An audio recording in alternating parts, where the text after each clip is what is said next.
agradecer la oportunidad que me brinda Mi Tierra Televisión de Tenerife para intervenir en este programa sobre la historia. Yo hoy no voy a hablar de la historia muy pasada, sino de la historia más reciente, que casi la tocamos con los dedos y que en el devenir de la propia historia no significa nada,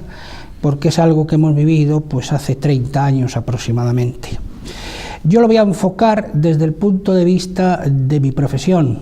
de aquello que viví, de las circunstancias en que nos movimos, de las situaciones que se produjeron respecto no solo a los acontecimientos políticos, sino a los sociales y a los morales, porque no en vano todo ello forma parte de la propia vida de la nación. Y lo voy a centrar más concretamente en aquello que mejor conozco, que es la prensa, que la viví de cerca, que me dejó actuar en un primer plano, que me tuvo como testigo en acontecimientos fundamentales y que naturalmente produjeron una impronta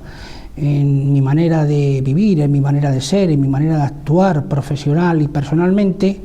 que merece la pena ser relatado en este caso y para este programa histórico de Mi Tierra Televisión. Tenemos que centrarnos en lo que ha sido la transición y en lo que ha sido la prensa con respecto a la transición y qué papel ha jugado en la misma. La transición española de un cambio de régimen a otro se produce por la necesidad, que decían entonces todos los periódicos, de, a la muerte de Francisco Franco, organizar la vida nacional de otra manera. Pero hay que tener en cuenta que la otra manera de organizarse la vida nacional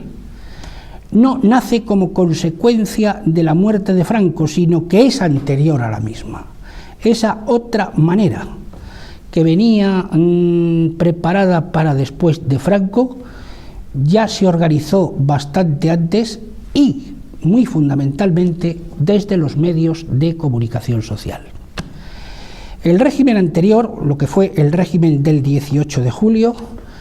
fue un periodo histórico de España que abarcó cerca de 40 años, porque prácticamente Franco gobernó 37, pero los tres anteriores pues fueron el periodo de guerra, puesto que su estado ya se estableció en octubre de 1936, en plena contienda. Quiere decirse que es un periodo de 40 años. En el mismo se organiza la prensa, y no, como muchos historiadores han creído, de una forma hermética, porque si bien hubo unos periódicos y sobre todo radios, no televisión, porque entonces todavía no había televisión, que formaban parte de aquello que se llamó prensa y radio del movimiento, quiere decirse que estaba organizado, convocado y pagado por la propia Secretaría General de aquel movimiento político de Franco. Por otra parte, había periódicos que formaban parte de empresas privadas que no participaban de la nómina de ese régimen, pero que de alguna forma gozaban de cierta singularidad dentro del esquema del sistema del 18 de julio. Así podemos ver que si bien por una parte nace como ya he dicho, la prensa y radio del movimiento,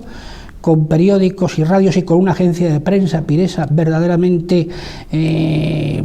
un buen elemento periodístico de actuación, no solamente para España, sino desde el extranjero para España, sino que además tenemos esta prensa singular en la que yo veo como muy destacable lo que fue el diario Madrid. Entonces, aunque hubo otros como Informaciones que no eran estrictamente de la prensa y radio del movimiento, luego nacería Pueblo, que formaría parte de la organización sindical. Estos periódicos estaban preparando todos el más allá de Franco. Y digo todos, tal vez no desde sus cúpulas, pero sí desde sus redacciones. Sabían que cuando Franco muriese, la cosa iba a cambiar y los periódicos iban a jugar un papel fundamental en dicho cambio. Así podemos ver, y es curioso, que mientras el último secretario general del movimiento político del sistema de Franco, que fue Adolfo Suárez, dice, pocos días antes de morir este, hay que cerrar con 7 llaves la prensa y la radio del movimiento. Por otra parte, nada más producirse el óbito del caudillo, el mismo Suárez abre las puertas del movimiento y aquellos periódicos que formaban parte de su titularidad pasan a otras manos o sencillamente se disuelven. Así es el caso de Arriba, del propio Pueblo, que dura algo pero no mucho, y de otros periódicos, caso por ejemplo, y pongo como prueba de lo que digo esto, es el periódico Alerta de Santander, que si bien era un periódico del movimiento, ya pierde dicho movimiento la titularidad y pasa a manos extrañas, pero extrañas no solamente porque cambia de titular, sino también porque cambia de sentido ideológico. Por otra parte, nacen a partir de ese momento de la muerte de Franco otros periódicos que se agrupan en torno a partidos o a pequeñas familias políticas, vamos a decir así, que nacen en aquellos momentos. Había nacido ya antes El País, y que agrupaba pues un poco de todo, desde un hijo de Ortega y Gasset, que era prácticamente el que lo fundó, hasta personalidades del antiguo régimen como Manuel Fraga Iribarne, que formó parte del Consejo de Administración y no sé si lo forma hoy todavía, de El País. Y quiere decirse que en torno a ellos se va conformando otra vez la opinión pública. Ya ha desaparecido la prensa y radio del movimiento, pero ha nacido desde este instante esa otra prensa singular que o bien con nuevos titulares o bien con antiguos redactores de los periódicos y de las radios que fueron del movimiento, ahora engrosan las filas de los periódicos que ya no son del movimiento y que no les importa nada el sentido ideológico del mismo. Quiere decirse, todo ha cambiado. Ha cambiado porque el propio jefe de filas, que fue en este caso Adolfo Suárez, había cambiado también. Ya no cerró las 7 llaves del CID, aquel cofre, sino que precisamente el hombre que había nombrado para cerrarlas, que era Emilio Romero, que había sido director de Pueblo y un periodista de cierto relieve en la vida española, pues también desapareció prácticamente del mapa. Escribió en algunos periódicos, pero ya era un hombre también políticamente a abatir. Quiere decirse que todo nace ex novo desde el 20 de noviembre de 1975. Y nacen dos grupos políticos fuertes. Todo aquel que concentra lo que fue la UCD y lo que fue el partido de Fraga, que en principio en torno a Coalición Democrática se agrupó y más tarde o anteriormente Alianza Popular, sino a la propia UCD, como digo, y a todo lo que fue, pues, vamos a decirlo así, el franquismo sociológico. Todos esos grupos tenían ya sus periódicos, que bien estaban no con El País, porque El País se decantó más hacia la izquierda o hacia una izquierda moderada, sino más bien a una derecha que vivía en torno pues al ABC y en torno a otros periódicos que nacerían más tarde, como El Imparcial o El Alcázar. Quiere decirse que había dos grandes bloques de la población española que se agrupaban o bien en torno al País o bien en torno al Alcázar y más tarde también al Imparcial. Quiere decirse que con ello se fue conformando la opinión pública de manera que lo que era el esquema del Parlamento español estaba también reflejado en los periódicos según sus propios lectores.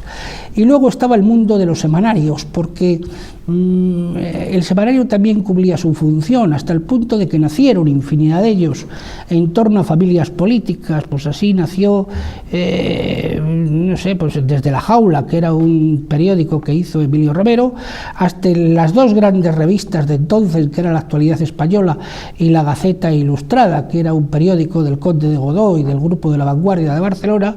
que aunque también agruparon en principio pues a una importante base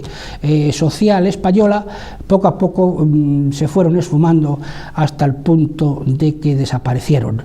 Y prácticamente de lo que quedó de entonces hasta hoy, estaban dos grupos en torno a semanarios, que era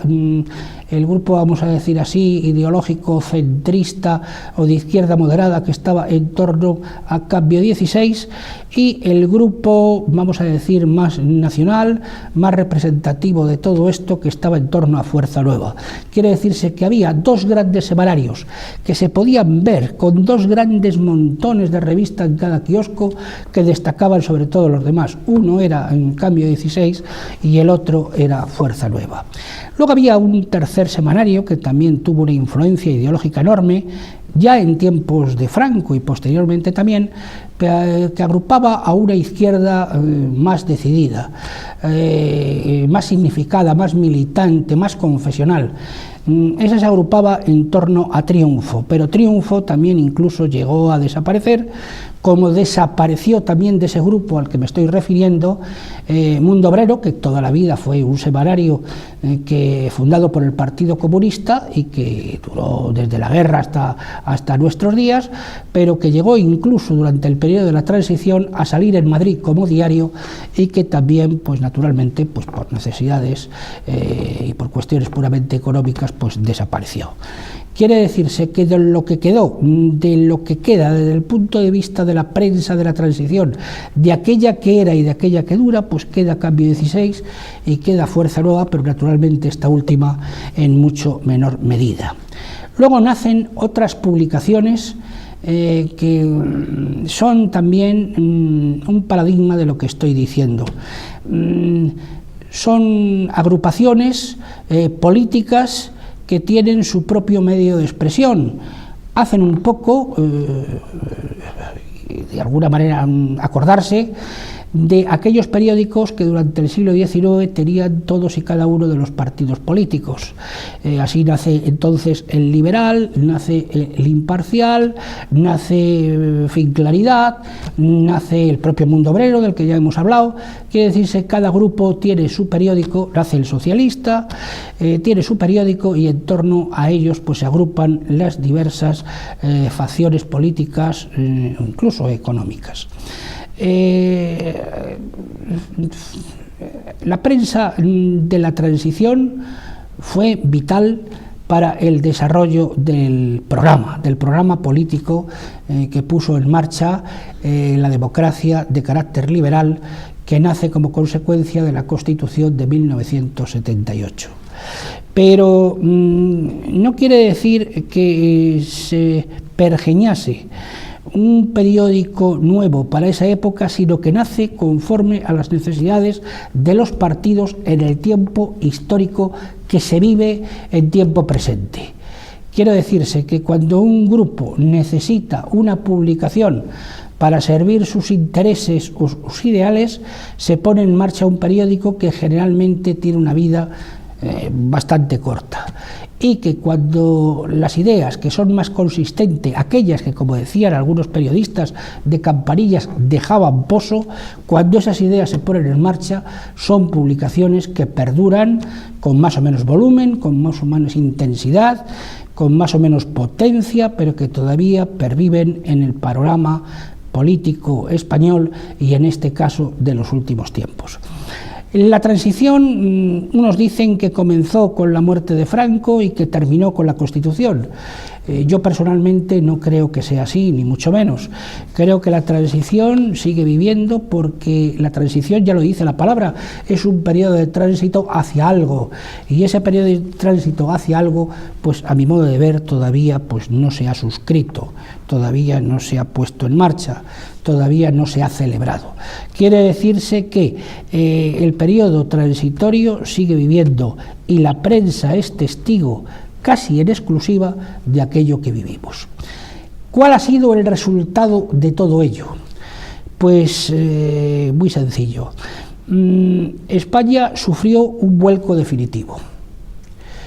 Y el vuelco definitivo no solamente viene dado por la prensa diaria o por la prensa que nosotros tenemos cerca de nuestros domicilios, sino que viene como consecuencia de un estado de ánimo de la sociedad española que va decantándose hacia algún lugar. Pero hay que tener en cuenta también que la sociedad española no se mueve solo porque determinados líderes de opinión o periódicos la lleven a esos lugares, sino que viene dado también porque aquellos rectores de carácter político y sobre todo los de carácter moral piensan ya de otra manera y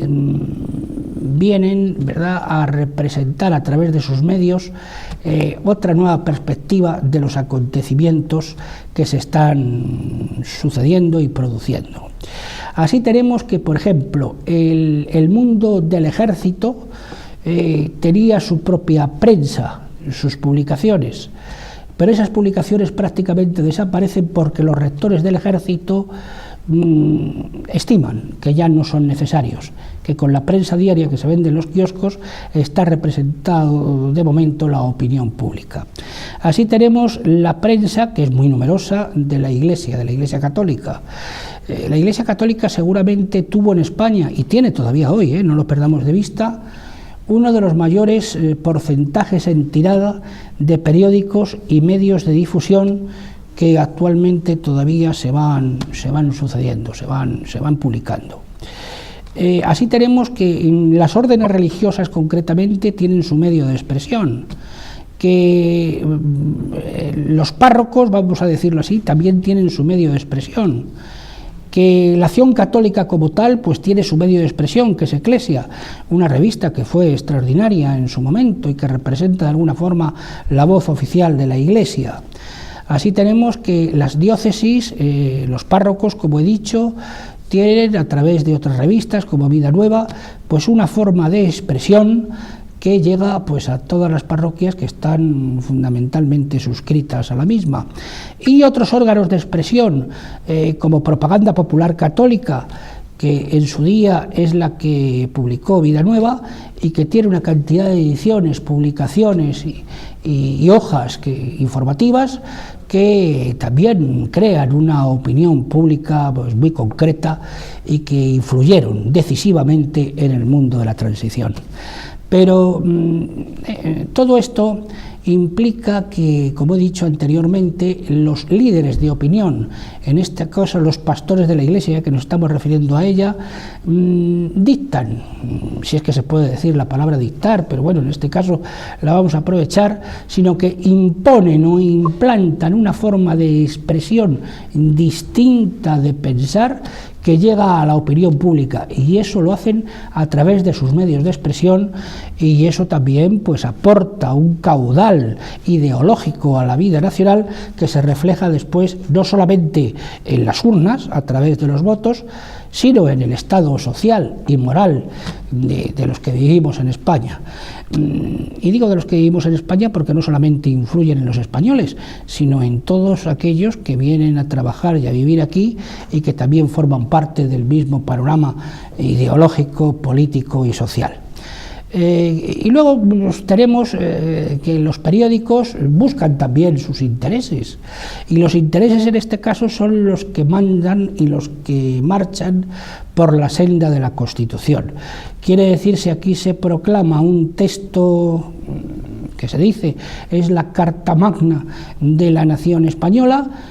En torno a ella se ciñen los periódicos, pero con una libertad tal de expresión que incluso sobrepasan los propios límites de la Constitución, hasta el punto de que, si bien por una parte la democracia de carácter liberal, que es la que tenemos, tiene sus normas, por otra parte los periódicos prácticamente no las tienen, porque así como dicen sus directores y sus propietarios que solamente publican aquello que marcan los límites de la libertad de expresión, por otra parte esta libertad de expresión es ilimitada, y luego pues todo esto se diluye cuando llega al juzgado y queda prácticamente en nada, porque ante la libertad de expresión prácticamente no hay nada que se oponga. Cuando se da el caso de que una persona se siente injustamente aludida o mencionada en un medio de comunicación, precisamente por un detractor o por una persona que no le ha parecido bien lo que ha hecho este señor o esta señora, llega al juez y el juez dice que la libertad de expresión prácticamente no tiene límites y que naturalmente todo está permitido dentro de lo que sea adjetivar a la persona que vive en la vida política y en la vida social. Quiere decirse que tiene que estar expuesto a ello. ¿Esto qué ha sido? Pues ha sido consecuencia de la propia prensa. La prensa ha creado su propio campo de cultivo, ha fundado, vamos a decir así, una manera de ser para que a través de ella todo quepa dentro de la sociedad española. La prensa ya no se ciñe al texto constitucional, sino que parece que ese vale para todos y cada uno de los seres humanos, excepto para los propios usuarios, no usuarios como lectores, sino usuarios de la prensa como profesionales, que parece ser que tienen la manga ancha que teóricamente necesitan para llevar a cabo su función profesional. Es decir, la prensa ha sido, cuando digo prensa, digo los medios de comunicación, la radio, la televisión, los periódicos, e incluso ahora ya lo vemos, pues en fin, esto ya no entra dentro de ningún canon, pero lo vemos a través de las páginas de internet o a través de los periódicos digitales. Quiere decirse que la prensa ha creado su propio campo de cultivo para que dentro de la misma no se pueda producir nada que la conturbe o que la perturbe. La prensa ha sido, qué duda cabe, la gran protagonista de la transición española e incluso ha podido decantar en un momento dado, y sobre todo grave, como fue el caso del 23 de febrero de 1981, la situación hacia un lado o hacia otro. En aquellos momentos la prensa, son los momentos más graves, fue sorprendida por lo que ocurrió en el Palacio del Congreso de los Diputados aquella tarde, pero inmediatamente después, y como hubo ciertas dudas acerca de la resolución de los hechos que allí se estaban produciendo, la prensa, sobre todo la radio, aprovechó la ocasión para decantar del lado teóricamente de la Constitución. Digo de la Constitución porque no tenía a otra columna a la que asirse ante también las dudas que se estaban creando, ya no solamente los propios dirigentes políticos que no estaban en el interior del Congreso, en aquel gabinete que se formó de sus secretarios precisamente para tratar de salir de la crisis, sino en las dudas que se estaban produciendo en la jefatura del Estado en torno al Palacio de la Zarzuela, porque si bien todo comenzó a las 6:20 de la tarde, hasta la 1:14 de la madrugada no se tuvo la resolución en definitiva cuando el rey apareció en las pantallas de la televisión. Quiere decirse que hubo un paréntesis, que hubo un impasse en que la prensa fue de alguna forma soberana y dueña de aquellos instantes, pero que pudo hacer su trabajo de forma que decantó los hechos hacia un lado concreto. Y yo no digo al lado del rey porque a mí no me cabe la menor duda de que la jefatura del Estado hasta la 1:14 de la madrugada no tenía todavía claro cómo iban a terminar todos aquellos acontecimientos. Luego, posteriormente, se ha hecho de la prensa con respecto a la transición política en los tiempos actuales, en caso de que ya no le llamemos transición, se ha hecho como una especie de monumento a los periódicos. La culpa no la tienen los periodistas, que duda cabe, entre los que me cuento. La culpa la tienen los propios españoles y no españoles, todos los que vivimos en nuestros días aquí en España, y que parece ser que sin los medios de comunicación no podemos vivir. Estamos todo el día enganchados a la televisión o a la radio, incluso por la noche, por el día. en las oficinas, en los momentos libres, cuando vamos en el coche, quiere decirse vivimos en el entorno que nos producen los medios de comunicación. Y esto nos llevan concretamente y nos tiranizan, nos llevan a un sitio concreto y nos tiranizan. Nos tiraniza la prensa que llaman del corazón, por ejemplo, cuando todas las tardes nos impone unos criterios básicos de actuación y de programación que dan ya por hecho pues que determinadas actuaciones de personajes más o menos públicos pues tienen que llegar hasta la propia habitación tuya o hasta el propio comedor de tu casa.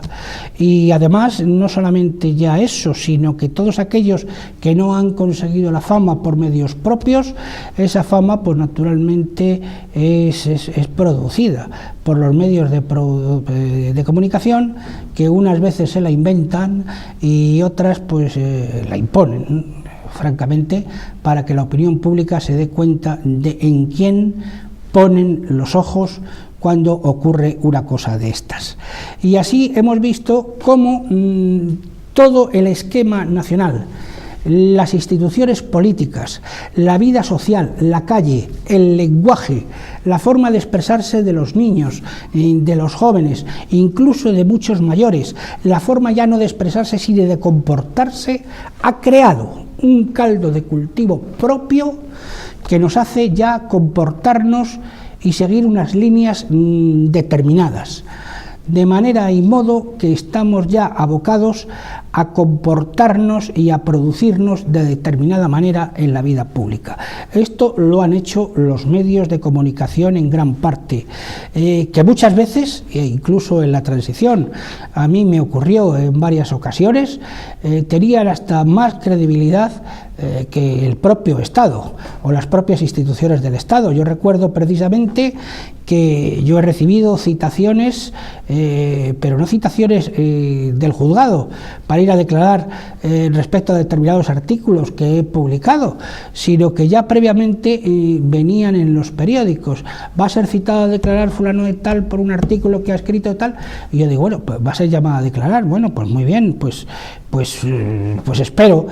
que me llamen a declarar. Y esa citación no llegaba nunca. Y entonces yo escribí un artículo, digo, me parece que voy a tener que ir a la redacción de los periódicos a firmar el enterado y no precisamente a las sedes judiciales o a las sedes policiales, que son las que precisamente te pueden citar, porque representan al Estado, son una autoridad porque forman parte de una institución del mismo. Es decir, quiere decirse que la prensa era protagonista de tal modo de aquellos hechos que se ha convertido en la figura estelar de nuestros días, no solamente de la transición política, sino de aquello. Y que se ha producido también porque ha habido en torno a los medios de comunicación un juego de intereses no solamente ideológicos, sino económicos, que los han agrupado en torno a instituciones privadas muy poderosas que han sido capaces de llegar hasta ordenar la propia vida de los profesionales del periodismo. Es más. Hay que tener presente que la independencia ideológica, política y profesional de las que muchos periodistas alardean no son tales verdaderamente, sino que están fundamentalmente basadas en aquellas líneas de actuación que marquen las propiedades de los medios de comunicación, que son los que dirigen lo que es bueno y lo que es malo. Aquello que hace recordar aquel libro de 1984, se titulaba de Orwell, que tuvo tanto predicamento en su día y tanta fuerza ideológica hasta incluso al día de hoy, cuando nos hablaba de que ya existe un ministerio de la verdad. Y ese ministerio de la verdad es aquella persona que dicta las cosas a través de los medios de comunicación y que nos dirige los pasos acerca de aquello que tenemos que hacer para que sea todo, no solamente políticamente correcto, que es una frase que se emplea mucho hoy, sino que sea humanamente correcto. para que sea moralmente correcto. Entonces yo ya no tengo que, en el plano moral, dirigirme a la madre y maestra que ha sido siempre la Iglesia, en la que hemos sido educados la mayor parte de los españoles, sino que me tengo que dirigir tal vez a un medio de comunicación donde existe la tiranía económica del dinero, para que me diga lo que debo hacer o lo que no debo hacer, para que me diga si esto es bueno o es malo, para que me diga si naturalmente Dios existe o no existe, como ya ocurrió en una célebre reunión ateneísta en Madrid en tiempos de la Segunda República. Yo no sé si entonces era Manuel Azaña el presidente de aquel Ateneo. Quiere decirse con esto que la transición ha sido en gran parte obra de los medios de comunicación, y los medios de comunicación están en manos de grandes y poderosas razones económicas y de grupo que los dirigen, y los profesionales de los mismos, aunque digamos una y mil veces y hagamos no sé cuántas invocaciones a la independencia personal de nuestros actos, no son tales. Esos actos no solamente que nos tiranizan a nosotros mismos dentro de los esquemas del medio en que trabajamos, sino que a través de nosotros tiranizan también, de alguna forma, a la sociedad que los recibe. El difusor ejerce una cierta tiranía en nuestros días, y los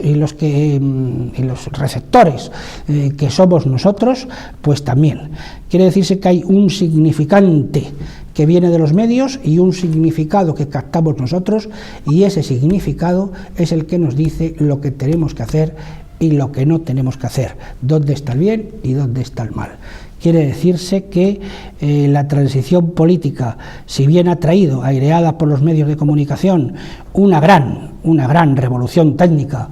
porque hay que ver lo que es capaz de hacer una televisión bien hecha y hasta dónde puede llegar, o una radio bien hecha hasta dónde puede llegar,